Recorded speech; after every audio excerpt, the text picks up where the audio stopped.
তো এটা হলো বাংলার নবাবের কবর। বাংলার নবাবকে এখানেই দাফন করা হয়েছিল। তো এটা শুনেই বুঝতে পারছো আমি কোথায় ঘুরতে এসেছি। হ্যাঁ, মুর্শিদাবাদে আমরা ঘুরতে এসেছি। আর মুর্শিদাবাদ মানে নবাবের জায়গা, খুব ঐতিহাসিক জায়গা। এর প্রতিটা কোনায় কোনায় ইতিহাস লুকিয়ে আছে, সেটা আমরা সবাই জানি, প্রত্যেকেই জানি। তো সেই সব জায়গাগুলো দেখছিলাম ঘুরে ঘুরে।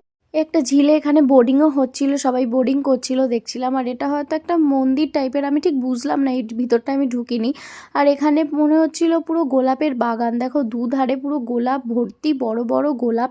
তো দেখে তো ভীষণই সুন্দর লাগছিল। আর এই বাগানে দেখছিলাম অনেকে কাজও করছিল, তো ভীষণই ভালো লাগছিল। আর এই ফুলগুলোর নাম কি বলো তো, আমি ঠিক জানি না ফুলগুলোকে কি বলে। তো আমরা সব দিক পাইচারি করে দেখছিলাম কোথায় কি আছে না আছে। আর এই জায়গাটা দেখো, একটা কটা ঘাট আছে। আর এখানটা দেখো, এটা সেই সুড়ঙ্গ, এখান থেকে হাজারদুয়ারি অব্দি এই সুড়ঙ্গ দিয়ে যাতায়াত করতো। আর এর ফুল ব্লগটা আছে, তোমরা অবশ্যই দেখতে থাকো, চোখ রাখো আর সঙ্গে থেকো। তো বাই।